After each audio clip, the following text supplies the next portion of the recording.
Baik, kita mulai ya. Bismillahirrahmanirrahim. Assalamualaikum warahmatullahi wabarakatuh. Selamat siang semuanya. Ya, semoga semuanya dalam keadaan sehat walafiat tanpa halangan suatu apapun juga. Situasi sekarang ini, jaga diri, jaga kondisi. Saya dengar di daerah semakin lama semakin meningkat kasus COVID, jadi kalian harus bisa menjaga diri kalian masing-masing. Kita akan membahas mengenai pendugaan parameter. Ya, jadi mengingatkan kembali tentang ranah statistika. Minggu lalu saya sudah sampaikan bahwa dalam statistika itu ada dua, statistika deskriptif dan statistika inferensia. Ya. Pada materi UTS kemarin kita lebih membahas mengenai statistika deskriptif. Apa itu statistika deskriptif? Yaitu bagaimana Anda punya data, mengumpulkan data dengan benar, kemudian bagaimana Anda menyajikan teknik-teknik yang berguna untuk memberikan informasi yang bermakna pada data Anda. Gitu ya. Nah, sekarang dengan era kemajuan komputasi, Anda akan bisa melihat berbagai macam infografik yang menarik terkait dengan bagaimana penyajian dari data yang Anda punya. Nah, sekarang karena seringkali penelitian ini, kita tidak bisa mengamati keseluruhan populasi. Yang kita dapat asal lagi adalah data contoh, gitu ya. Misalkan Anda penelitian bagaimana sih bagaimana bakteri yang tumbuh pada daging, gitu ya. Atau Anda ingin menelitikan bagaimana COVID-19 ini, apakah perkembangan COVID-19 ini sama nggak antara misalkan antar orang, gitu ya. Bagaimana dia tubuh di orang gitu. Makanya Anda melakukan penelitian. Nah, yang Anda ambil adalah contoh kan, sampel. Bagaimana sampel yang Anda peroleh. Nah, dari sampel yang ada, dari contoh yang ada, kemudian kita katakan, oh begini loh perilaku COVID ini seperti ini, atau perilaku orang yang terkena COVID itu seperti ini. Jadi biasanya kalau orang yang pernah terkena COVID, positif COVID itu, dia cenderung lelah, cepat mudah lelah gitu ya, dibandingkan dengan sebelum dia terkena COVID. Nah, berapa persen orang, apakah memang cenderung seperti itu untuk semuanya? Atau hanya berapa persen dari orang yang terkena COVID yang dia merasa bahwa dia cepat sembuh? Gitu. Nah, berarti kita dari sampel yang kita gunakan untuk melakukan pendugaan terhadap karakteristik populasi. Sekarang pertanyaan kita adalah seberapa yakin kita terhadap pendugaan yang kita lakukan? Nah, itulah yang kita maksud dengan statistika inferensia. Bagaimana kita mempelajari bahwa pengambilan kesimpulan secara statistika itu dapat diterima, gitu ya. Nah, makanya di sini kita membutuhkan ilmu peluang, kita butuh sebaran-sebaran tertentu, gitu ya. Makanya kenapa Anda belajar tentang sebaran normal, Anda nanti akan kami kenalkan dengan sebaran tisu dan sebagainya, dalam rangka memperhitungkan berapa tingkat kesalahan atau seberapa yakin Anda terhadap dugaan yang Anda lakukan. Ya. Misalkan sama dengan ini bahwa misalnya Anda melihat saya, Bu Tami itu orangnya enak, baik hati, gitu ya. Tapi kan kita tidak pernah berinteraksi. Interaksi kita hanya sebatas di sebatas di kelas, dan kelas pun online, kan beda ya ketemu online dan offline. Nah, suatu saat mungkin memang benar orang yang saya berinteraksi dengan orang, saya baik-baik saja dengan orang itu. Tapi suatu saat saya berinteraksi dengan orang yang dia merasakan kekecewaan dengan saya, gitu ya. Nah, berarti kan ada kondisi bahwa anggapan itu bisa benar, bisa salah, gitu ya. Nah, itu yang kita pelajari dalam rangka statistika inferensia ini. Nah, untuk materi pertama, minggu lalu kita sudah berbicara mengenai distribusi sampling. Kenapa penting distribusi sampling ini? Karena sebenarnya distribusi sampling ini merupakan awal dari kita untuk melakukan kajian mengenai statistika inferensia. Ya, masih ingat ya? Apa itu distribusi sampling? Jadi kalau saya punya populasi, kemudian dari masing-masing Anda menarik sampel sebanyak 5 gitu ya, Anda akan mendapatkan rataan yang berbeda-beda dari setiap Anda. Ya, setiap Anda akan mendapatkan rataan yang berbeda-beda. Nah, hasil rata-rata dari Anda, ya, hasil rata-rata dari Anda bisa dikumpulkan, dan dapat nih kumpulan data. Nah, kumpulan data itu akan membentuk suatu distribusi, gitu ya. Nah, karena data Anda itu berasal dari hasil sampling terhadap populasi, maka data rataan ini disebut dengan distribusi sampling. Nah, minggu lalu kita sudah belajar kalau kita tertarik pada rataan ya, ini adalah rataan, maka rataan ini merupakan penduga yang tak bias bagi rataan populasi. Ya, sudah kita pelajari minggu lalu. Kemudian kalau saya tertarik pada berapa persen ya pasien yang sembuh COVID atau berapa persen ya orang yang suka kucing, berapa persen kucing liar yang terserang bakteri, berarti saya tertarik pada angka proporsi, ya, proporsi. Nah, proporsi ini merupakan unbiased estimator bagi proporsi populasi, gitu ya.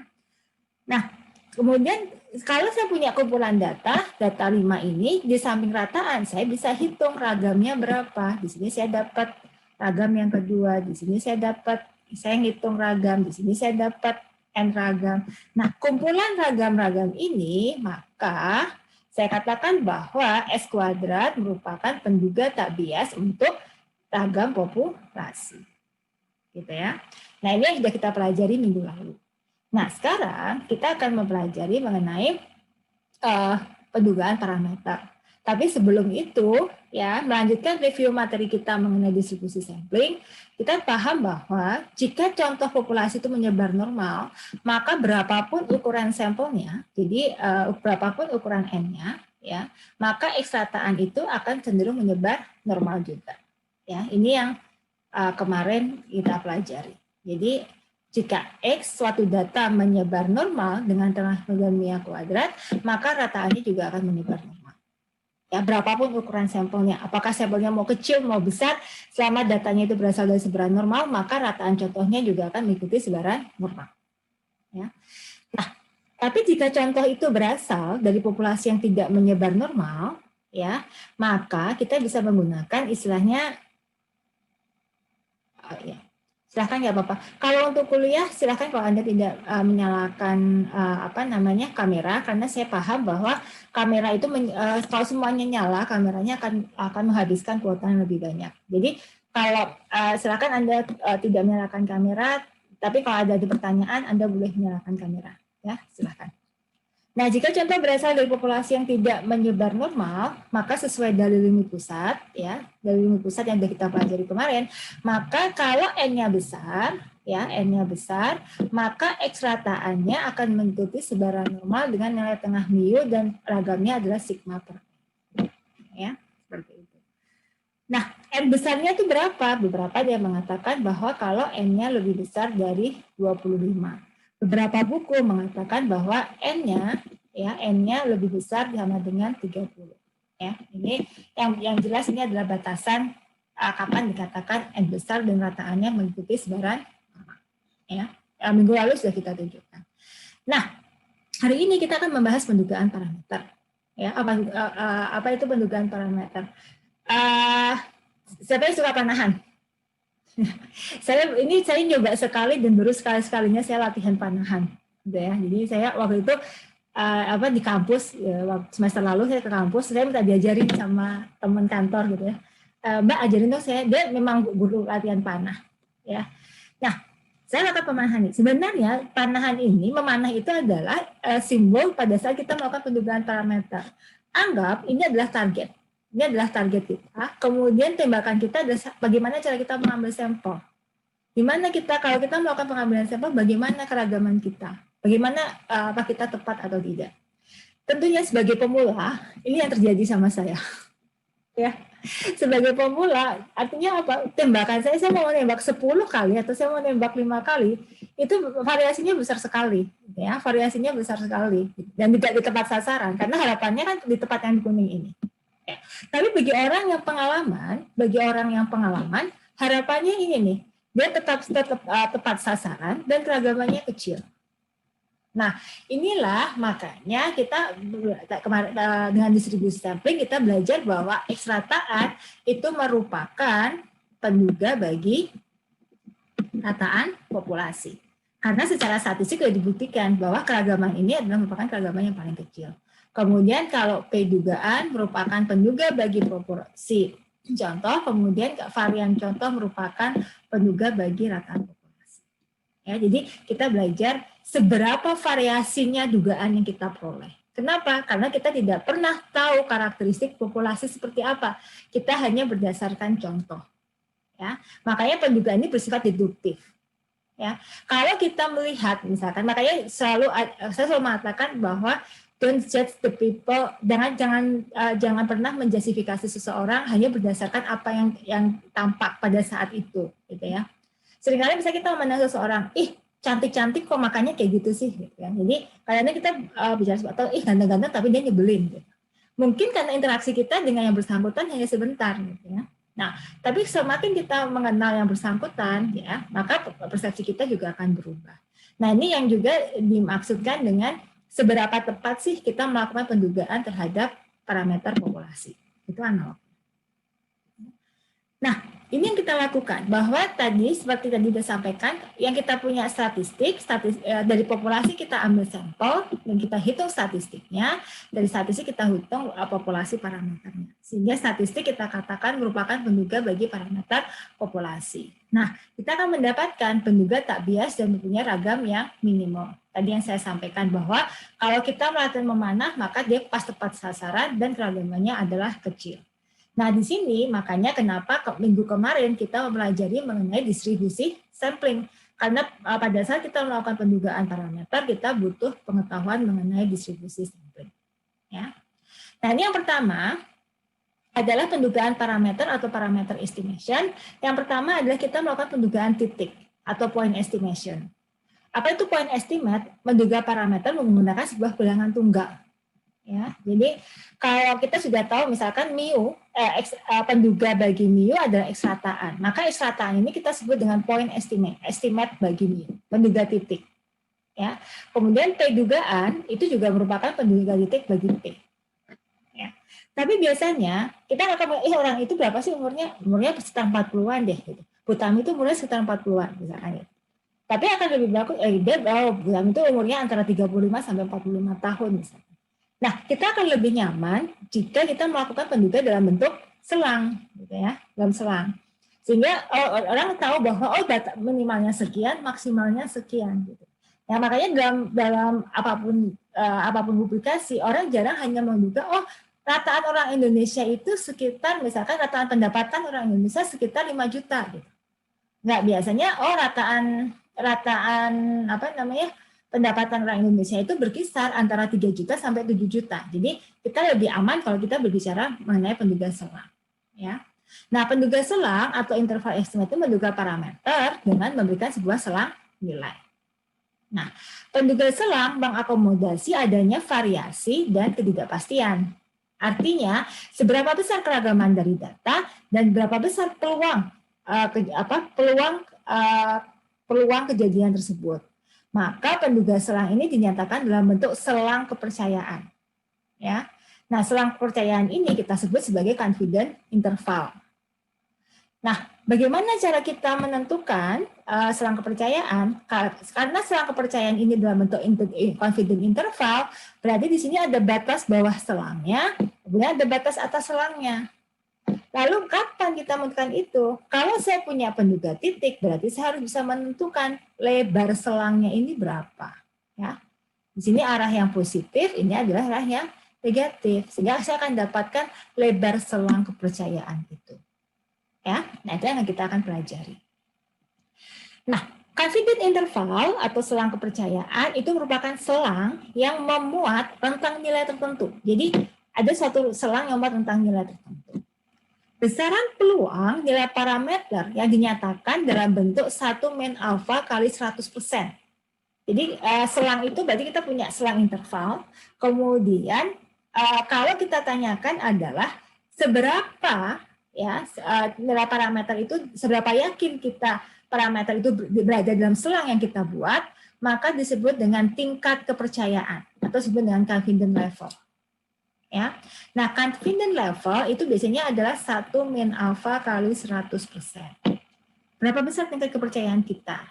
Nah, kalau alfanya 5%, ya alfanya 5%, maka selang kepercayaannya adalah 95%. Ya. Tapi kalau alfa kita adalah 10%, maka confidence intervalnya adalah 90%. Nah, kalau kita punya confidence level 99%, berarti alfanya berapa di sini? 1%. Pertanyaan berikutnya, apa itu alfa? Ya, alfa disebut dengan significant level atau taraf nyata adalah peluang kesalahan pada saat pengambilan keputusan pada saat hipotesis H0 benar.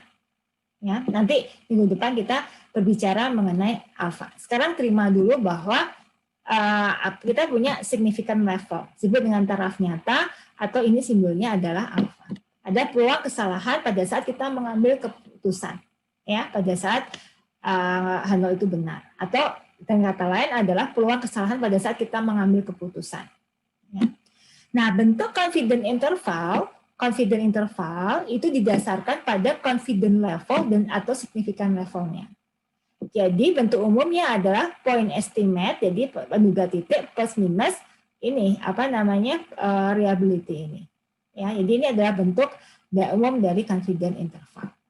Aplikasinya seperti apa? Nah, ini kita dari awal kita tahu dulu. Saya punya satu contoh atau saya punya dua contoh. Ya, kemudian saya tertarik pada proporsi atau saya berbicara pada rataan. Misalkan, saya ingin tahu berapa proporsi mahasiswa IPB yang pendapatan pengeluarannya adalah kurang dari 1 juta. Ya kan?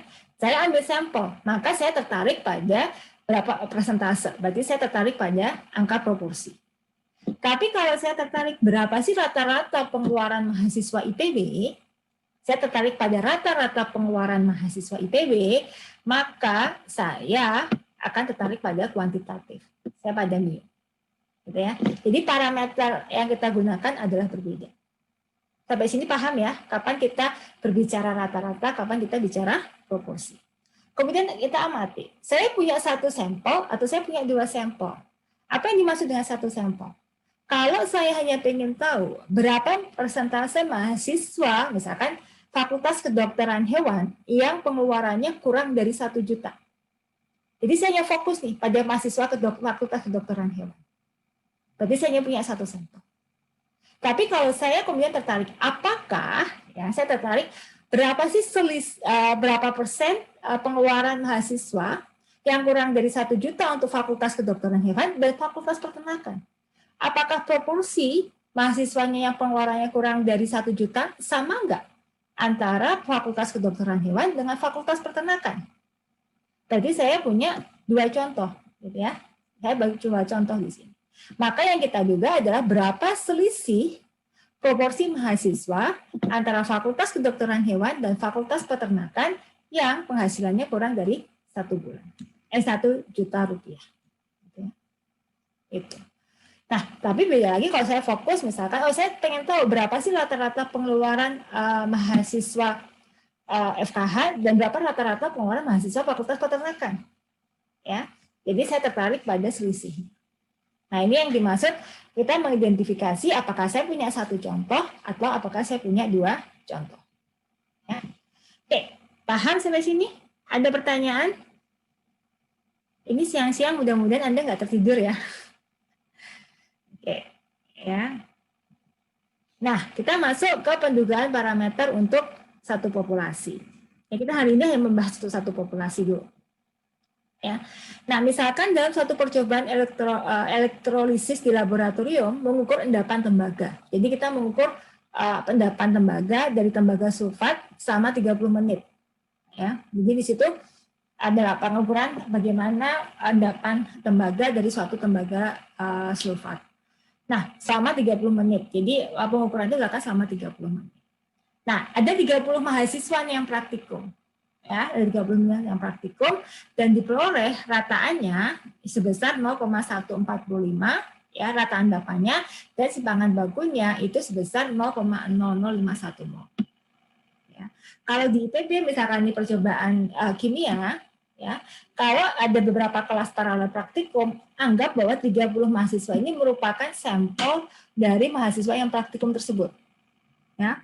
Sehingga kita tahu bahwa kalau ini dianggap sebagai sampel, ya 30 mahasiswa ini dianggap sebagai sampel, ya, maka kita punya N sampelnya adalah 30, kemudian rataannya adalah 0,145 dan simpangan baku sampelnya adalah 0,0051. Nah, pertanyaannya adalah berapa confidence interval 90% untuk mu itu berarti rataan rataan endapan tembaga ya tembaga berapa sih sebenarnya rataan endapan tembaga tersebut ya. Kita akan menghitung 90% 95% dan 99%. Nah, bagaimana caranya? Nah, ini kita harus tahu. Yang kita ketahui itu sampelnya, apakah karakteristik populasi diketahui atau tidak. Gitu ya. Itu yang akan kita lakukan. Kalau kita tahu karakteristik populasinya, maka terutama keragam populasinya, kalau diketahui berarti kita pakai statistik Z, tapi kalau tidak diketahui kita pakai statistik T. Ya. Nah, kita akan fokus di sini. Nah, selang kepercayaan bagi mu, jika populasi menyebar normal atau populasi tidak menyebar normal tapi ukuran contohnya besar, maka selang kepercayaannya akan mengikuti selang kepercayaan ini. 1 min alfa kali 100% bagi mu. Ya, begini. Berarti X rataan min Z alfa per 2 sigma per akar N kurang dari mu kurang dari X rataan plus minus Z alfa per 2 dibagi dengan akar N. Nah, pertanyaannya, apa itu Z alfa per 2? Ya, Z alfa per 2. Kalau selang kepercayaan, ya kalau kita berbicara misalkan di selang kepercayaan 90%, berarti alfa yang kita buat berapa? Adalah 10%. Ya, ini adalah 0,1. Alfa per 2 berarti 0,1 dibagi 2. Berarti berapa? 0,05. Nah, kita akan mencari nilai Z 0,05. Apa yang dimaksud dengan Z 0,05? Jadi di sini kita akan mencari nilai Z jika luasan di sebelah kanannya itu adalah 0,05. Ya. Masih ingat ya, pada saat kita belajar metode statistika pada saat UTS secara normal, saya bisa tahu nih berapa peluang Z lebih besar Z kalau di sebelah kanannya itu adalah 0,05. Berapa nilai Z-nya? Nah, masih ingat cara mencarinya? Kita kembali ke dalam sebaran normal. Ya, ini adalah tabel normal baku. Anda masih ingat bahwa ini adalah nilai Z-nya, ya, ini nilai Z-nya. Kemudian ini adalah nilai desimalnya, gitu ya. Ini untuk nilai-nilai yang negatif, ya. Kemudian kalau yang ini adalah nilai-nilai yang positif. Oke. Nah, sekarang bagaimana cara mencari Z 0,05? Ini sama artinya bahwa peluang Z lebih besar dari Z ini sama dengan 0,05. Kita mencari nilai Z-nya berapa? Masih ingat nggak cara mencarinya dulu? Bahwa ini peluang, berarti karena ini yang diketahui di tabel ini adalah luasan di sebelah kiri, ya luasan di sebelah kiri, maka saya akan mencari peluang Z kurang dari Z adalah 1 dikurangi 0,05. Sama dengan berapa? 0,95. Saya akan mencari di dalam tabel ini yang berisi peluang yang nilainya adalah 0,95. Di mana nilainya 0,95? Nih, ya 0,95 itu antara dua nilai ini. Nggak ada yang 0,95 persis. Tapi yang mendekati adalah 0,9495 dengan 0,9505. Sehingga nilai Z-nya, ya ini kan peluangnya nih, ya ini peluangnya. Kita lihat ke sini, sampingnya ini berapa? 1,6, ke atas ini adalah 4, ditambah 1,65. Ya, ini. Kita lihat ke atas, kita lihat di sini, kita lihat di sini, kita lihat angka ini. Ya. Kemudian kita bagi 2. Sehingga ini adalah 1,645. Nah, berikutnya ini yang harus Anda catat. Anda nggak perlu lagi mencari, tapi Anda manfaatkan bahwa Z 0,05 itu adalah 1,645. Ini yang harus Anda catat. Sehingga nanti untuk berikutnya Anda tidak lagi perlu melihat tabel. Ya, tapi Anda sudah dapatkan angka Z 0,05 1,645. Sampai sini paham? Ada yang mau diskusikan?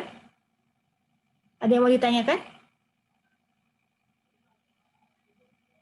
Ya. Ibu, Ya. izin bertanya, jadi kalau misalnya Z 0,05 ini dibulatkan jadi 2 angka belakang koma, berarti 1,64 aja gitu ya, Bu? Ya, ya, tapi kan 0,95 ini di tabel ini kan nggak ada 0,95. Tabel ini kan dia punya 4 digit kan? Ya. Nah, makanya kalau 0,95 jangan hanya gunakan di 1,64, tapi Jadi dia merupakan rata-rata dari dua nilai itu gitu. Karena di tabel dia jangan dibulatkan menjadi dua, karena di tabelnya kita punya 4 digit gitu. Oh, oke, Bu. Paham. Paham ya? Makasih, Bu. Ya, sama-sama. Bagaimana yang lain?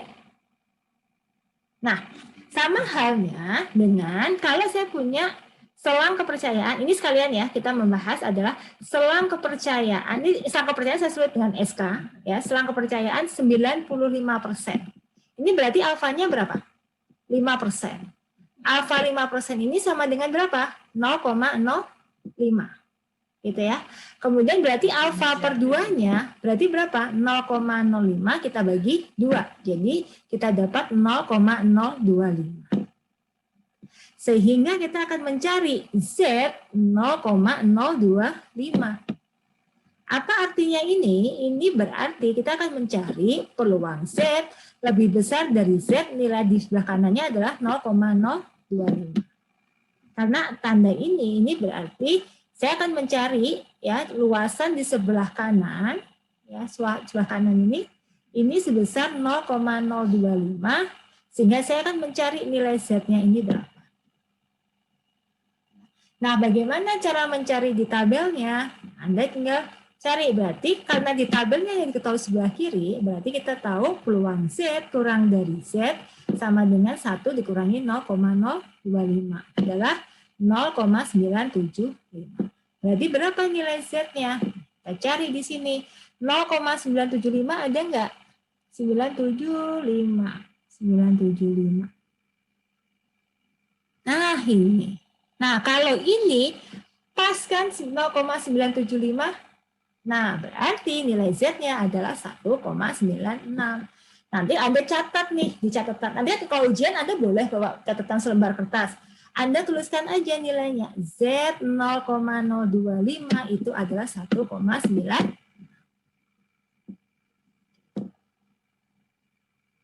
Paham sampai sini? Tahu ya bedanya ya. Kapan kita berbicara rata-rata, kapan kita berbicara hanya satu nilai. Deal ya? Oke.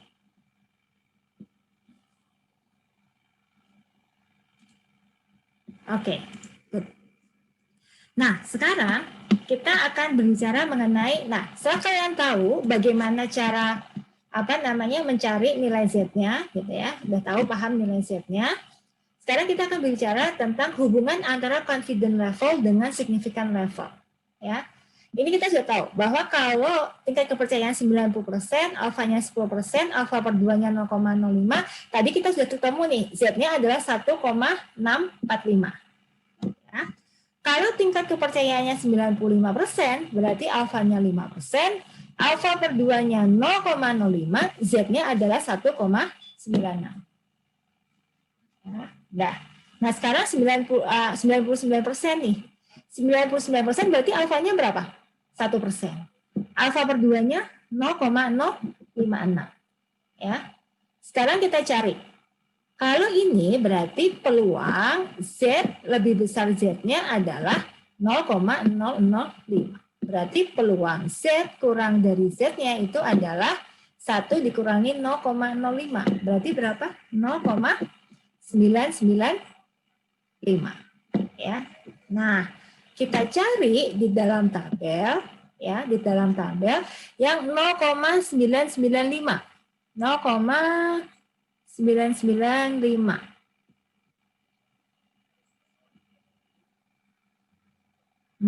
Ini ya 995. Nih dua nilai ini. Gak ada yang 995 persis, tapi antara dua ini. Ya. Sehingga kita katakan Z 0,005. Hati-hati dengan nolnya, ya, karena ini nolnya 1, ini nolnya 2. Ini nilainya berarti 2,57 ditambah 2,58 kita bagi 2, hasilnya adalah 2,575. Nah, ini Anda hafal. Ya. Nah, ini berarti kita tahu bahwa ya ini pembulatan 2,576 karena kenapa ini 2,76? Karena saya generating dengan menggunakan Excel. Jadi di Excel itu Anda bisa menggunakan perintah norm as inverse, ya. S itu untuk standar, ya, standar inverse-nya. Kalau yang alfanya 5%, berarti Anda tuliskan 0,95. Ini yang 90%, ini yang 90%. Kalau ini adalah ini adalah untuk Z 0,05, ini adalah Z 0,025, kemudian Z 0,005. Ya, jadi perintahnya ini. Nah, tapi molornya sama dengan yang kita dapatkan dengan melalui tabel. Jadi nanti itu hubungannya. Jadi kalau tingkat kepercayaannya semakin besar, maka signifikan levelnya atau taraf nyatanya adalah semakin kecil. Ya, itu adalah hubungannya. Nah, sekarang semakin besar tingkat kepercayaan, maka semakin besar nilai Z. Nah, ini kita lihat Z-nya juga semakin besar. Kemudian nanti kita akan berbicara apakah selang kepercayaan semakin lebar atau tidak. Nanti kita lihat dari hasil perhitungan kita. Nah, sekarang kita hitung nih. Formulanya ini, X rataan plus minus Z alfa per 2, dugaan sigma kuadrat dibagi akar N. Nah, karena N-nya besar, N-nya lebih dari 30, maka sigma kuadrat ini kita duga dengan ragam contoh. Ya, kita duga dengan ragam contoh. Atau tadi yang kita tahu adalah simpangan baku. Simpangan baku diduga, simpangan baku populasi, kita duga dengan simpangan baku contoh. Karena tadi yang di soal itu tahunya adalah simpangan baku. Nah, sehingga kita berdasarkan angka yang kita dapat, 0,145 misalkan untuk 90%, ya, saya tuliskan.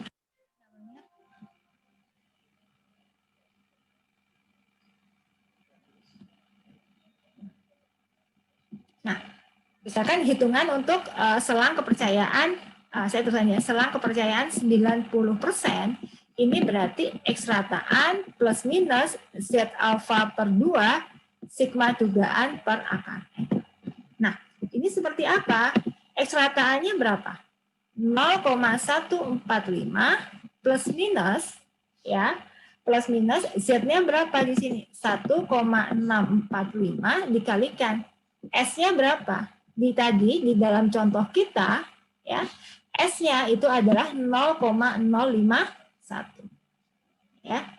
Sehingga di sini kita akan dapatkan adalah 0,051 ya, 051 dibagi dengan N-nya berapa? Akar dari N-nya adalah 30. Sehingga di sini adalah 0,145 plus minus 0,005. Ya. Nih, kita dapatkan ini. Nah, kemudian kita hitung batas bawahnya seperti apa. BB itu saya batas bawah ya, bukan bawah badan. 0,145 dikurangi 0,0015. Nah, ini hasilnya adalah 0,1435.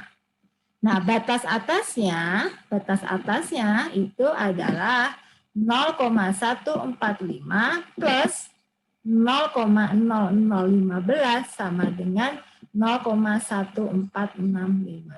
Jadi ini adalah batas bawahnya, ini adalah batas atas untuk selang kepercayaan 90%.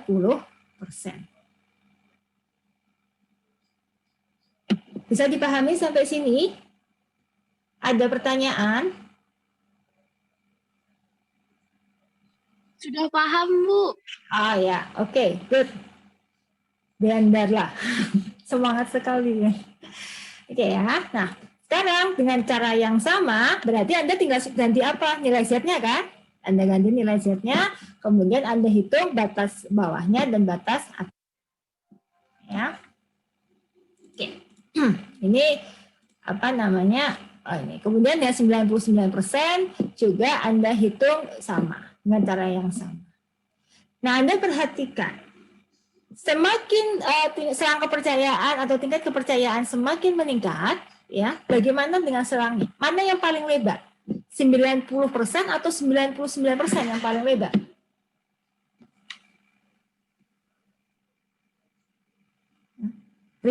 Rio Dwi, Ayo coba. 99%, Bu. Good point. Ya, jadi kalau tingkat kepercayaan itu semakin besar, berarti alfanya semakin kecil, ya alfanya semakin kecil, maka selang kepercayaan akan semakin lebar. Ya, itu adalah hubungan antara tingkat kepercayaan alfa dan selang kepercayaan. Paham ya? Oke. Kenapa kalau tingkat kepercayaan kita tinggi, kemudian selang alfanya kecil, selangnya lebar? Orang supaya tidak takut salah. Paling aman Anda menduga umur saya antara 40 sampai 50. Ya kan? Daripada menduga umur saya antara Anda paling aman, ya Bu Tami itu umurnya antara 35 sampai 50 tahun. Akan lebih aman buat Anda daripada Anda menduga umur saya antara 40 sampai 45 tahun. Ya. Nah, selang yang kepercayaan semakin lebar ini adalah membawa konsekuensi bahwa dugaan kita memperkecil tingkat kesalahan kita pada saat kita mengambil kesimpulan. Ya. Paham ya? Ada pertanyaan? Ada diskusi sampai di sini? Oke. Nah, ini tadi saya sampaikan bahwa kita sudah tahu bahwa selang kepercayaan 90% artinya rataan endapan tembaga berkisar antara 0,1435 sampai 0,1465. Kemudian pada 90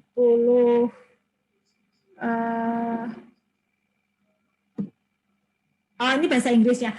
Kenapa saya pakai bahasa Inggris? Karena waktu ini saya ngajar di satu kelas, saya pakai slide di satu kelas, di kelas itu ada mahasiswa asingnya, jadi saya terjemahkan dalam bahasa Inggris. Ya, tapi maksudnya adalah seperti ini. Kemudian ini 95%, maka rataannya berkisar antara 0,143 dengan 0,1468. Paham ya? Itu interpretasinya. Nah, sekarang kita belajar tentang makna dari tingkat kepercayaan.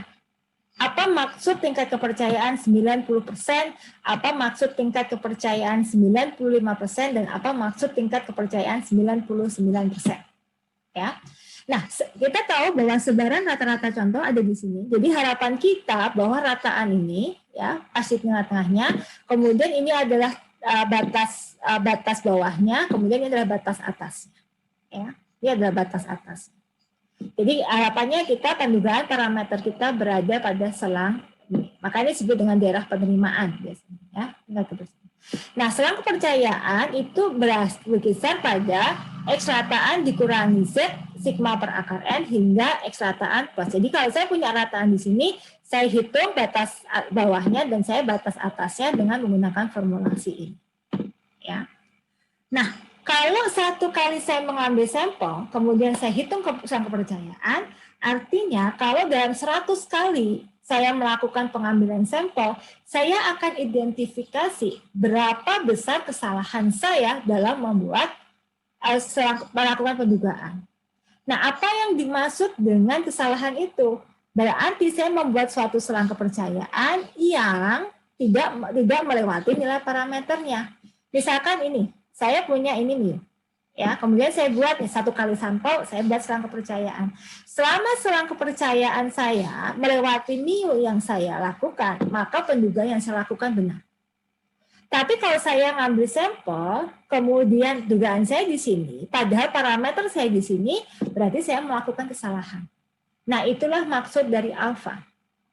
Jadi kalau selang kepercayaan 95%, artinya apa?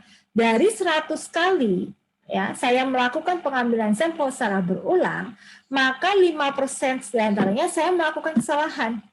Ya, di mana kesalahan itu artinya selang kepercayaan saya buat tidak mencakup dari nilai parameternya. Maka itu disebut dengan selang kepercayaan 95%. Kalau selang kepercayaan 90%, artinya apa? Dari 100 kali saya melakukan pengambilan sampel, maka ada 10% dari selang kepercayaan tersebut, ya, atau 10 selang kepercayaan yang tidak mencakup nilai parameternya. Itu adalah pengertian tentang tingkat kepercayaan dari selang yang kita buat.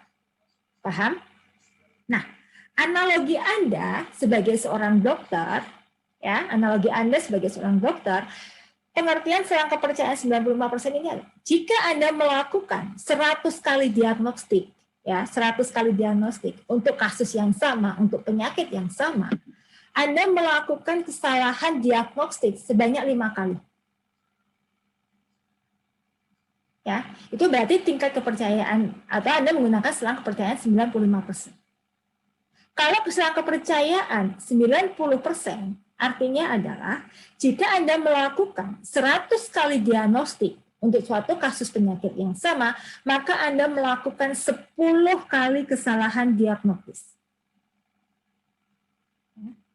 Berarti kalau selang kepercayaan 99%, artinya apa? Dari 100 kali Anda melakukan diagnosis untuk suatu penyakit tertentu, hanya 1 kali Anda melakukan kesalahan diagnosis. Nah, sebagai seorang dokter, mana yang Anda mau pilih? Apakah Anda pada tingkat kepercayaan 90%, 95%, atau 99%? 99, Bu. Ya, 99%. Nah, biasanya di kasus-kasus medis, di mana itu menyangkut hajat hidup orang banyak, kita berada pada tingkat kepercayaan yang tinggi. Alfanya itu kita kecil. Karena apa? Karena maknanya seperti itu. Saya pun sebagai pasien, saya akan memilih dokter dengan tingkat kepercayaan yang tinggi. Artinya kesalahan diagnosis kecil. Paham ya? Ada diskusi mengenai tingkat kepercayaan ini? Bisa dipahami? Oke, good. Nah, sekarang ini adalah ini ada aplikasi tadi yang saya ceritakan. Kalau saya punya parameter, jadi mu-nya adalah 162,66, ini ada ragamnya dari data yang saya punya. Kemudian saya punya simpangan baku. Kemudian saya ambil secara acak n sama dengan 25 sebanyak 20 kali. Dan masing-masing saya hitung selang kepercayaan, maka kalau saya menggunakan selang kepercayaan 95%, maka hanya 5% dari 20 yang tidak mencakup nilai mu. Jadi hanya ini aja yang tidak mencakup nilai mu. Sedangkan 19 lainnya itu sudah mencakup nilai mu. Gitu ya.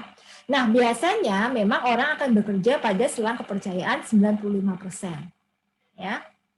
Nah, kenapa orang tidak bekerja di 90%? Biasanya selang kepercayaan 90% dimiliki oleh teman-teman di bidang sosial, ya, yang bekerja di bidang sosial, mentoleransi tingkat kepercayaan antara 90 sampai 85%. Berarti alfanya antara 10 sampai 15%. Kenapa? Karena kalau menyangkut orang, pendapat orang, pengukuran orang, banyak biasnya. Anda ditanya berapa pendapatan Anda, berapa uang saku yang Anda peroleh dari ibu Anda, pasti akan Anda berpikir. Kemudian ditanya berapa pengeluaran Anda selama 1 bulan. Anda mikir lagi karena kita nggak punya pencatatan yang tepat. Oh, kira-kira pengeluaran saya adalah 750.000. Nah, jawaban kalau kita berhadapan dengan orang, itu jawabannya nggak pasti. Sehingga pada saat kita melakukan pendugaan, kita bisa mentoleransi pada alfa yang besar. Tapi kalau pengukuran di laboratorium, atau yang menyangkut hajat hidup orang banyak, maka diharapkan alfanya itu kecil atau kita berada pada tingkat kepercayaan yang besar. Paham ya sampai sini? Oke. Ada pertanyaan? Nah, ini adalah kemudian orang bertanya, ya, orang bertanya berapa sih tingkat kesalahannya? Tingkat kesalahan yang kita lakukan pada saat saya mengambil sampel. Nah, ya kalau Anda baca berita-berita mengenai ini lagi pilkada, kemudian pilkada itu biasanya ada namanya jejak pendapat, ya, jejak pendapat. Atau nanti pada saat pemilihan pilkada ramai dengan proses quick count, ya, quick count. Berbagai macam lembaga riset mengatakan bahwa metode saya sekian dengan margin of error-nya sekian persen. Nah, sebenarnya apa sih sebenarnya margin of error itu, gitu ya? Nah, margin of error ini disingkat dengan MA, ya, atau sebenarnya kalau dalam bahasa Indonesianya kita sebutkan dengan kesalahan pendugaan parameternya, ya, disebut dengan kesalahan pendugaan parameter. Berapa besar kesalahan kita dalam melakukan pendugaan parameternya?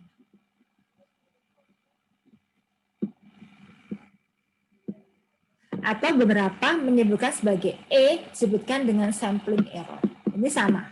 Jadi kalau Anda dengar istilah margin of error, kemudian kesalahan pendugaan parameter, Anda dengar sampling error, itu sama istilah. Ya. Nah, kita tahu bahwa formula selang kepercayaan seperti ini, tadi ini kita hitung. Nah, yang ini, bagian ini, ya, bagian ini, inilah yang kita sebut dengan margin of error. Ya. Jadi plus minus tadi, plus minusnya tadi ini, plus minus ini kita sebut dengan margin of error. Ya. Jadi sebenarnya formulasi dari selang kepercayaan adalah ekstrataan plus minus margin of error. Nah, untuk situasi yang sama pada populasi dan tingkat kepercayaan tertentu, artinya pada alfa tertentu, margin of error ini dapat diperkecil dengan meningkatkan ukuran sampel. Karena ME ini adalah berbanding terbalik dengan N, jadi kalau N-nya diperbesar, apa yang terjadi dengan ME? ME akan menurun. Ya. Diperkecil. Ibu. Nah, kalau saya meningkatkan N, berarti ME-nya semakin kecil, Bu. Ya, oke, benar Faris, benar. Kalau N yang meningkat berarti M-nya semakin kecil. Ya, ini saya buat ini ada ini ya. Jadi ME itu ada ini. Kalau tadi kita hitung ME ini, ya. Berarti ME ini dengan ini ya fix yang sama, ini kan berbeda ya, karena dia paling besar pada 99%. Jadi alfanya ini menentukan ini. Kalau kita berbicara pada N yang sama dan ragam yang sama, maka semakin besar tingkat kepercayaan atau semakin kecil alfa, maka ME-nya akan semakin besar. Ya. Nah, tapi ada kebalikannya bahwa variasi pada N, pada berbagai margin of error, misalkan saya tetapkan ini alfa 5%, maka saya bisa menghitung N. Ya, tadi kita dapat margin of error itu apa? Z alfa per 2 sigma per akar N. Supaya dapat N, berarti semuanya saya kuadratkan kan? ME saya kuadratkan, saya dapat Z alfa per 2 kuadrat, sigma kuadrat per N. Sehingga kalau saya akan menghitung N, dapatnya apa? Z sama dengan Z alfa per 2 kuadrat, sigma kuadrat dibagi dengan ME. Nah, ME ini kalau di sini sama dengan E. Jadi di sini kita dapatnya E, kalau di sini ada M. Nah, berdasarkan simulasi ini, ya, kalau N-nya tetap, nah, kemudian kita ME-nya ini, kalau ukurannya saya perkecil, maka saya dapatkan ME yang besar. Atau dengan kata lain, kalau ukuran sampelnya saya perbesar, maka saya akan dapatkan ME yang lebih kecil. Ya, ini sudah dihitung. Jadi tinggal Anda masukkan ke rumus ini. Jadi dapat dari mana N sama dengan 157 ini? Berarti N-nya kalau pada saat 5%, tadi Z. Berarti Z-nya 0,025 kuadrat sigma kuadrat per E kuadrat. Ya. Ini sama dengan, ya, ini adalah sama dengan 1,645 kuadrat dikalikan tadi 0,0051 kuadrat dibagi dengan 0,008 kuadrat. Maka ini akan dapat 157. Ya. Nah, dengan cara yang sama, Anda variasikan ME-nya, kita akan dapat berbagai macam variasi nilai N-nya. Makanya kalau di dalam statistik, biasanya kalau statistik yang klasik, orang akan mengatakan bahwa oke, kalau saya akan dapat hasil pendugaan saya bagus, presisinya bagus, berarti saya harus punya sampel yang besar. Gitu ya, harus punya sampel yang besar. Nah, itu sebenarnya adalah akibat dari penghitungan kita pada sampling error ini. Ya. Nah, biasanya komprominya seperti apa? Anda harus memperhitungkan berapa biaya yang harus diambil untuk satu sampel. Kalau Anda boleh justifikasi statistik bahwa N-nya besar, N-nya tuh harus 30. Tapi kalau biaya satu kali sampel, ini jadi kalau saya bicara tentang di kimia ya. Di kimia itu untuk mengetahui komponen senyawa aktif, misalkan apa sih yang membuat kunyit itu berwarna kuning gitu ya. Temulawak berwarna kuning atau bengle berwarna kuning, ternyata yang membuat warna kuning itu adalah kurkuminoid, yang secara kimia namanya kurkuminoid. Nah, untuk mendeteksi berapa banyak senyawa kurkuminoid di dalam kunyit, di dalam temulawak ataupun di dalam bengle ya, bengle mungkin mudah-mudahan Anda familiar dengan bengle gitu ya. Kalau kunyit sama temulawak ada familiar, ya. Kalau di kimia itu ada mulai yang paling sederhana, namanya UV vis, ya. Dideteksi senyawa komponen tertentu pakai UV vis. Itu biayanya 10.000. Siswa biasanya paling suka dengan sampel ini karena biaya penelitian secara overall kurang dari 4 juta. Tapi UV vis ini sangat kasar sekali, ya, sangat kasar sekali. Sehingga kalau kita mau pengen lebih halus lagi untuk mendeteksi, itu pada panjang gelombang yang lebih tinggi. Nah, pada panjang gelombang yang lebih tinggi itu namanya FTIR. Ya, namanya FTIR. Biaya FTIR, satu sampelnya itu adalah 100.000.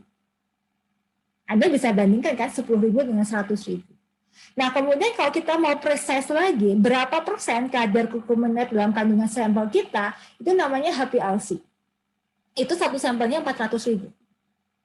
Nah, kemudian IPB punya alat sekarang untuk mengetahui struktur kimia yang ada di komponen itu namanya LCMS kalau nggak salah.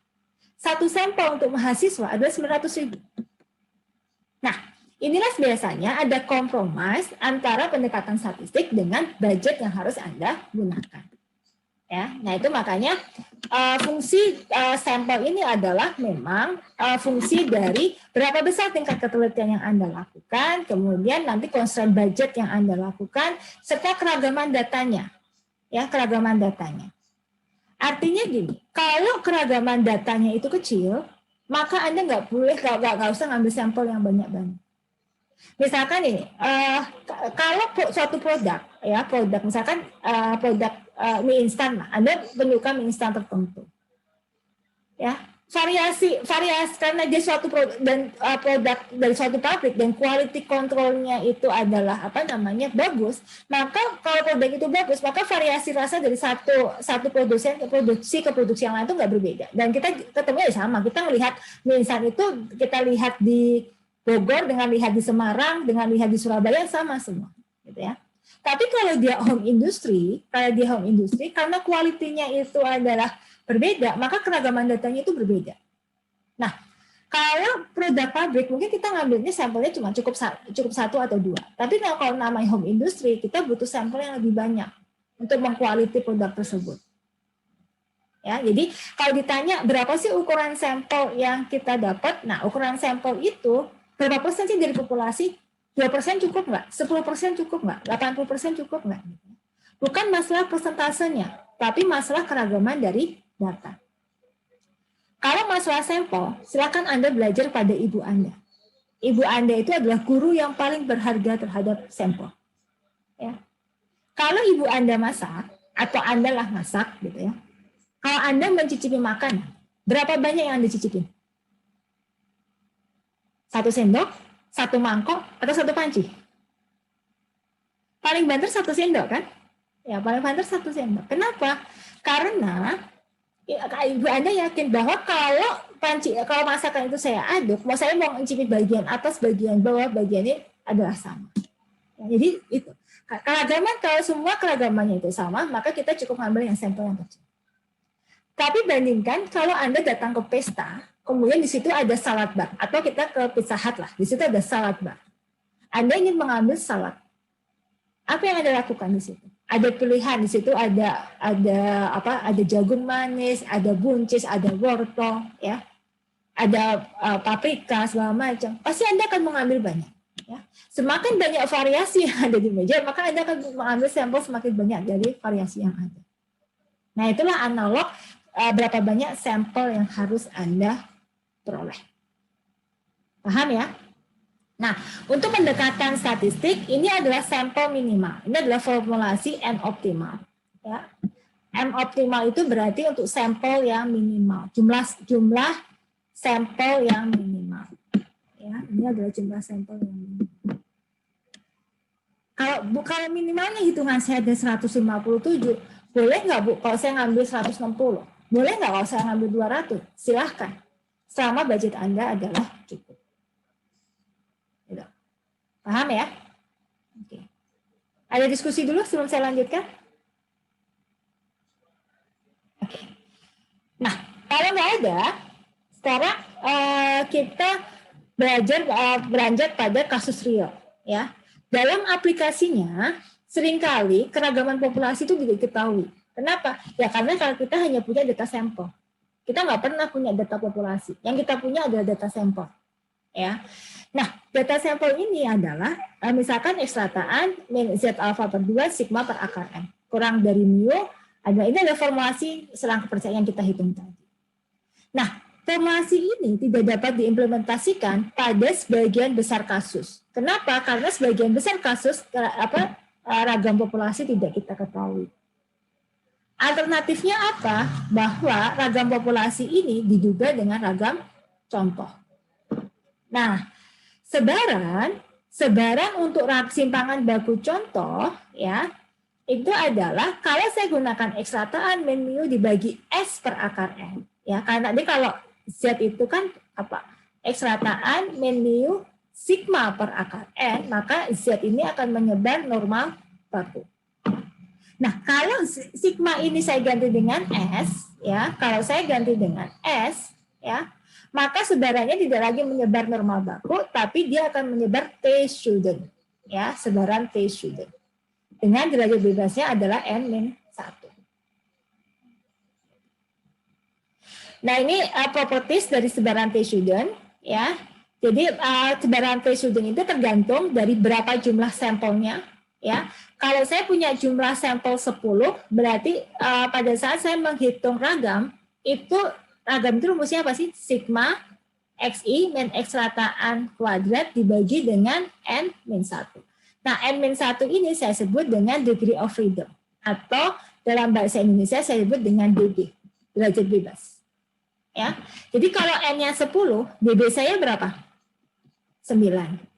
N-nya 15, DB saya berapa? 14. Nah, sebaran T student itu tergantung dari berapa jumlah N yang kita lakukan yang akan berimplikasi terhadap derajat bebasnya. Ya. Nah, sebaran T ini simetrik dengan sebaran Z ya, yang punya min-nya 0 dan ragamnya adalah 1. Ya. Nah, di sini makanya T-nya ini adalah Y rataan min mu 0, ini adalah nanti statistik ujinya, nanti kita akan bahas belakangan. Ini saya katakan bahwa T ini akan tergantung dengan derajat bebasnya bentuknya. Kalau T-nya semakin besar, maka puncaknya ini akan mendekati sebaran normal baku. Ya, akan mendekati sebaran normal baku. Oke. Nah, lalu selang kepercayaan seperti apa? Kalau kita tidak tahu karakteristik populasinya, maka silakan Anda gunakan sebaran T. Ya. Sebaran T itu berarti dia adalah N-1 dengan alfa per 2. Di sini adalah S per akar N. Nah, bagaimana cara kita menentukan sebaran T-nya? Gitu ya. Nah, ini saya sediakan di sini adalah tabel T. Tabel T student. Agak berbeda cara membaca tabel T student dengan tabel Z, karena gini, kalau ini sebarannya, maka ini adalah nilai peluangnya. Ini adalah nilai peluangnya. Kemudian yang kita baca adalah nilai T-nya. Ya. Jadi nilai peluang itu ada yang di atas. Jadi yang diketahui nilai peluangnya ada di atas, ya. Ini adalah derajat bebasnya, kemudian ini adalah nilai T-nya. Yang di dalam tabel itu adalah nilai T-nya. Jadi, kalau saya akan mencari berapa T 0,05 derajat bebas 2, ini artinya apa? Saya punya, ya, ini adalah sebaran T, ini 0. Jadi, sebaran luas kanannya ini adalah 0,05. Saya ingin tahu berapa nilai T ini untuk 0,05 derajat bebas 2. Apa yang saya lakukan? Saya akan lihat dulu, alfanya di berapa? 0,05, kemudian derajat bebasnya adalah 2. Berarti saya lihat di sini. Berarti nilainya berapa? 2,920. Paham ya? Kalau saya mencari misalkan T 0,025 derajat bebas 10, berapa nilainya? Aldo Yanuar, berapa T 0,025 derajat bebas 10? 2,228, Bu. Oke, good. 2,228. Paham ya? Berapa saya cari misalkan di T 0,01 derajat bebasnya adalah 20. Ya. Dixon, Berapa, Dixon? T 0,01 dari 20? 2,528, Bu. 2,258. 58. Ya. Paham ya cara membacanya ya? Oke.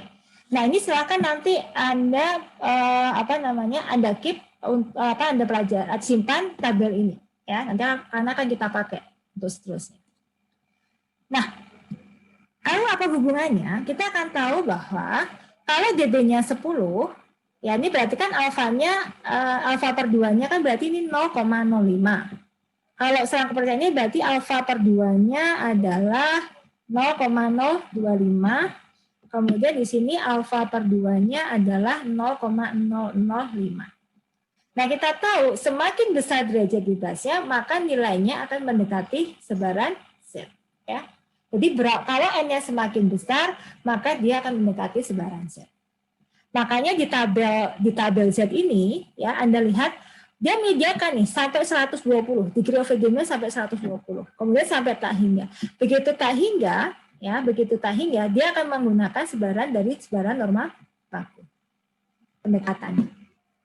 Tapi sebenarnya apapun bentuk berapapun ukuran sampelnya, selama ragam populasi tidak diketahui, kita tetap harusnya menggunakan sebaran T. Ya. Karena sekarang kemajuan komputasi sudah banyak. Nah, kalau di Excel, kalau di Microsoft Excel, Anda bisa menggunakan function T inverse. Ya. Cuma kalau di Excel dia menggunakan dua arah. Jadi kalau dua arah ini artinya kalau alfanya 5%, berarti Anda dua arah itu berarti luasan di sebelah kiri ya, kanan sama dengan luasan di sebelah kiri. Jadi kalau alfanya 5% berarti di sini 0,025, di sini 0,025, maka yang Anda masukkan nanti untuk Excel itu adalah tetap 0,05. Jadi yang kita masukkan adalah alfanya. Jadi T inverse 0,05 dengan derajat bebasnya berapa? Misalkan 2 dan seterusnya. Ya. Jadi tetap yang kita masukkan bukan alfa per 2-nya, tapi yang kita masukkan adalah alfanya. Tapi kalau Anda lihat tabel ini, maka yang akan kita baca adalah alfa per 2-nya. Gitu ya, yang kita baca adalah alfa per 2-nya. Tapi kalau yang di Excel, kalau Anda masukkan adalah alfanya. Ya. Silakan nanti apakah Anda mau pakai Excel atau mau pakai tabel T. Mana yang menurut Anda lebih mudah? Nah, ini aplikasinya. Ya, aplikasinya adalah kalau saya punya suatu contoh 8 batang rokok merek tertentu, ini bukan berarti saya mengajarin Anda merokok ya, kita pengen tahu aja gitu ya. Kemudian kadar nikotin rata-ratanya 3,6 mg. Jadi N kita ada 8, kemudian berarti ini sampel kan, karena kita mengambil salah contoh acak. Kemudian X rata-nya itu adalah 3,6 mg. Dengan simpangan bakunya adalah 0,9 mg. Berapa selang kepercayaan? 99% bagi kadar nikotin rata-rata yang sebenarnya. Diasumsikan sebarannya normal. Jadi sebaran T itu bisa kita pakai kalau asumsi data kita menyebar normal. Ya. Nah, selang kepercayaan 99% bagi rataan kadar nikotin itu adalah X rataan plus minus T alfa per 2 N-1 adalah S per akar N. Ini formulasi kita. X rataan kita tinggal masukkan 3,6. Kemudian karena alfa 99% berarti alfanya adalah 1% atau 0,01 sehingga alfa per 2-nya adalah 0,01 bagi 2, hasilnya adalah 0,05. Jadi ini T 0,05 dari bebas 9. Nah, ini Anda lihat di tabel. Ya, kalau Anda lihat di tabel alfanya di atas adalah 0,005 berarti di sini. Kemudian derajat bebasnya berarti berapa tadi? 7 ya? Derajat bebasnya 7 atau 9? Oh, salah saya. Ini harusnya 7. Nah, salah kan? Karena N-nya berapa? 8 kan? Nah, kita lihat. Ini 7. Kalau 7 berarti di sini adalah 3,499. Untung dicek. Maaf ya. Ini berarti berapa tadi? 3,499. Nah, coba Anda hitung berapa 3,499 kali 0,9 dibagi akar. Oh, ini akar 8. Maaf. dibagi akar 8. Kenapa 8? Karena N-nya adalah 8. Ya, sorry, karena dalam bayangan saya N-nya adalah 10. Ternyata ini N-nya adalah 8. Oke. Bisa apa? Tolong dihitungkan. 3,499 kali 0,9 dibagi akar 8. 1,113. 1,113. Ya. Sehingga kita bisa menghitung batas bawahnya itu adalah 3,6 dikurangi 1,113. Hasilnya berapa? 3,6 dikurangi 113. 487. 487. Oke. Berarti batas atasnya berapa? 3,6 ditambah 1,113. Berarti 4,713. Berarti batas ininya rata-rata kadar nikotinnya antara 2,487 sampai 4,713.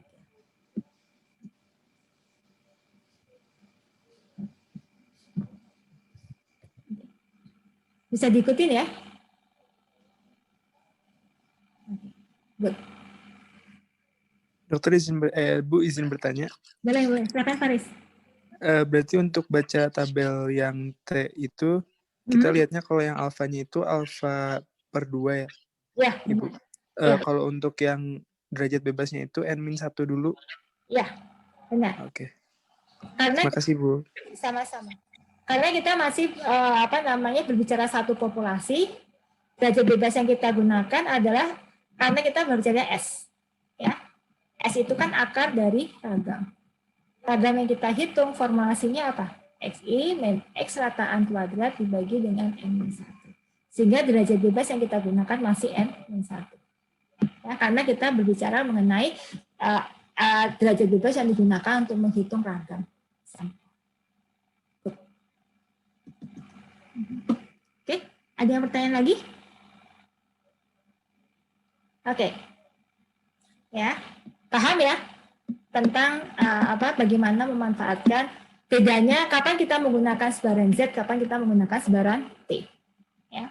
Kalau sebaran Z biasanya akan dalam permasalahan akan diketahui simpangan baku dari populasi.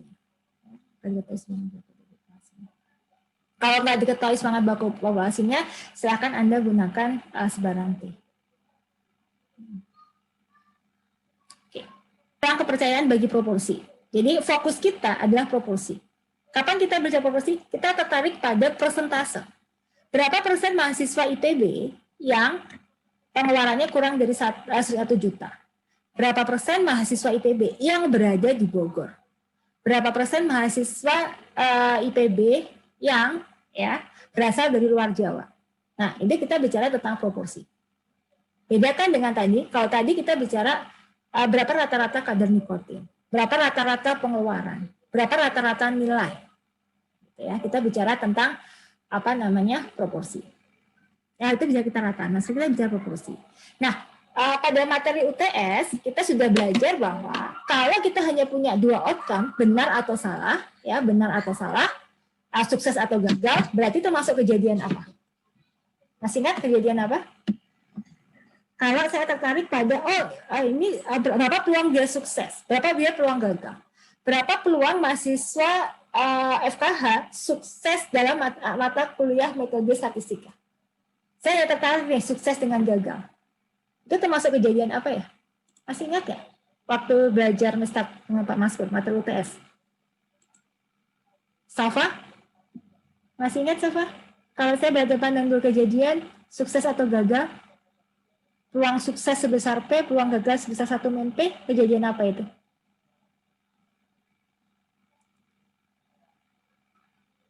Fitria? Nggak usah takut salah. Masih ingat nggak kejadian apa itu?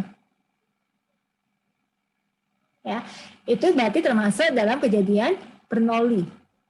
Ya, Bernoulli. Kejadian Bernoulli, Bu. Ya, benar. Jadi kejadiannya adalah merupakan kejadian Bernoulli. Ya, jadi kalau Anda memeriksa, kucing ini sakit atau tidak, atau anjing ini sakit atau tidak, sakit atau tidak. Kalau satu anjing berarti atau satu binatang kita sebut dengan dia kejadian bernoli.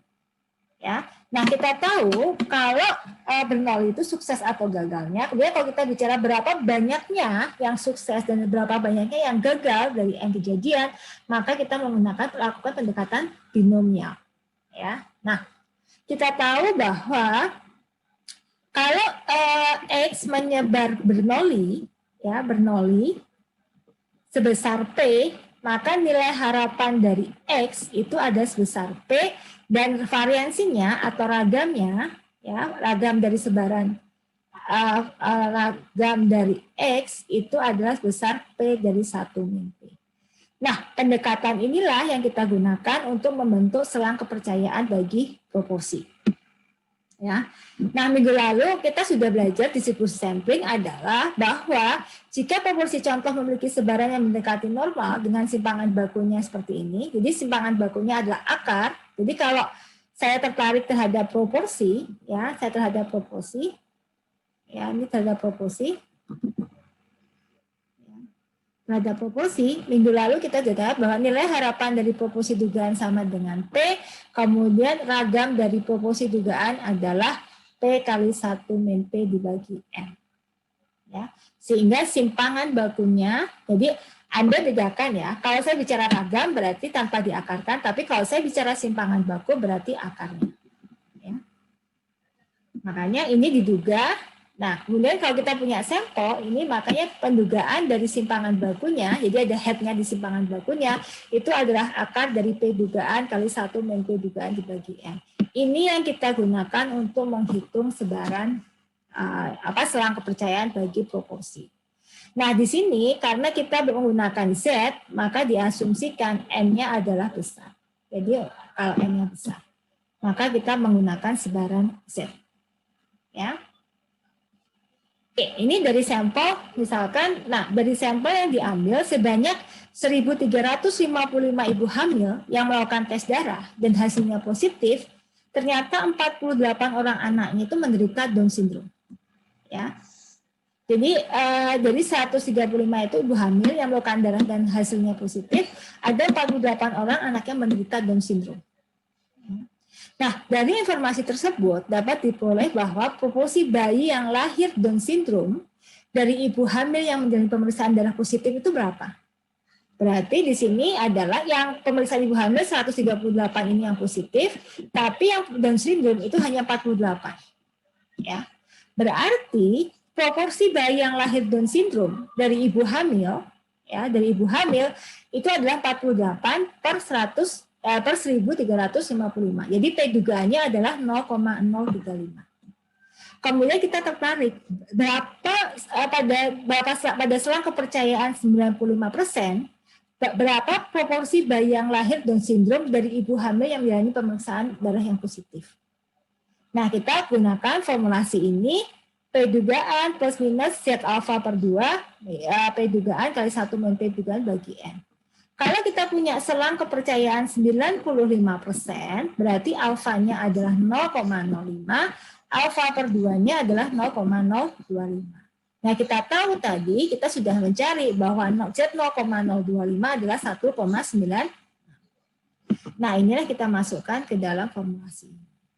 Nah, dari sini kita dapat hasilnya seperti ini. Ini adalah ini hasil dari ininya. Kemudian batas bawahnya, ya, batas bawahnya adalah 0,035 dikurangi 0,0098. Ini hasilnya adalah 0,0256. Kemudian atasnya adalah 0,035 ditambah 0,0098. Ini hasilnya adalah 0,061. Ya. Berarti ini sekitar 2,56%, ini sekitar 6,1%. Ini mengatakan apa? Angka ini menyatakan bahwa peluang, ya, artinya peluang, proporsi itu peluang, proporsi bayi yang lahir Down syndrome dari ibu hamil yang pemeriksaan darahnya positif itu berkisar dari 2,56% sampai 6,1%. Indikasinya apa? Kalau seorang ibu melakukan tes kehamilan dan hasilnya adalah positif, ada indikasi bahwa punya Down syndrome, nggak usah khawatir. Karena pada saat hasilnya positif, gitu ya, maka peluang untuk Down syndrome itu hanya sekitar 2,56% dan 6,1%. Maka berdoalah supaya jangan sampai kita berada pada selang tersebut. Ya. Karena apa? Karena yang tidak menderita Down syndrome jauh lebih besar kan? Jauh lebih besar. Di atas 90%. Nah, ini adalah aplikasi dari pendugaan proporsi. Oke, sampai sini ada pertanyaan? Atau ada diskusi? Bisa diikutin ya penjelasannya saya sampaikan? Oke. Kalau sudah kalau Bisa, Bu. ya, makasih Fitri ya. Nah, kalau memang sudah nggak ada bertanyakan, materi kita sampai di sini, ya. Sebelum saya akhiri, sekali lagi saya tawarkan ada hal yang ingin disampaikan dulu. Ibu izin bertanya untuk hitungan terakhir itu saya hitung di kalkulator beda angkanya, Bu. Beda, oh berarti saya salah lagi. Iya. Kamu hitungnya berapa? Kalau yang 0,035 ditambah 0,098 itu sebentar. 0,0448 jadi 4,48%. Oh, 0, yang salah cuma ini aja ya, 0,048. 448 sama yang dikurang juga. Oh, salah berarti. Tapi hitungan ME-nya benar nggak? Hitungan saya yang ini benar nggak? Sebentar, Bu. Nah, oke. Sekalian koreksi. Ini biasanya kalau saya salah hitung itu, saya bikin slide-nya malam hari, bisa udah ngantuk-ngantuk jadi salah hitung.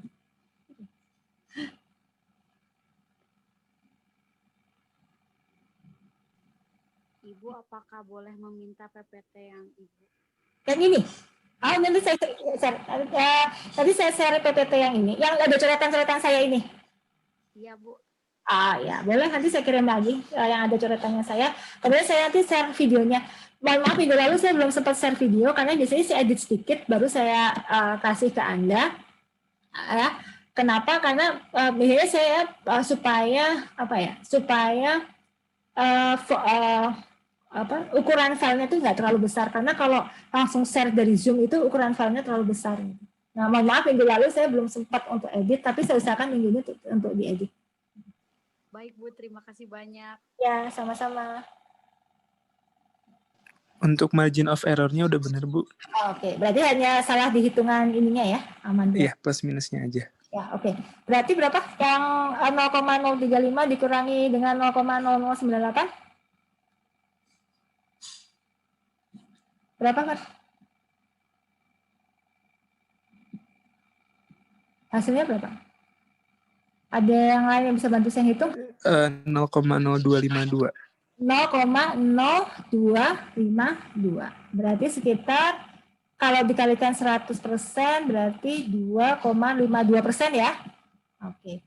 Kalau yang ini berarti berapa? 0,035 tambah 0,0098 hasilnya adalah 0,0448, Bu. 448. Good. Berarti ini 4,48%. Berarti ini kenapa hasilnya berbeda kadang-kadang karena saya menggunakan Excel, jadi kadang-kadang pembulatan dari Excel mempengaruhi. Ya, makanya saya sarankan adalah kalau Anda melakukan perhitungan, jangan sekali-sekali Anda melakukan perhitungan di 2 digit terakhir. Ya, jadi kalau misalkan di belakangnya masih panjang, gunakan minimal 4 atau 5 digit. Ya. Jadi kalau di sini jangan Anda cut di 0,02 atau 0,04. Ini jangan pernah ya, jangan pernah gitu. Tapi Anda ambil 4 digit atau 5 digit di belakang koma. Kalau memang koma di belakangnya masih panjang. Karena pembulatan akan mempengaruhi hasil perhitungan.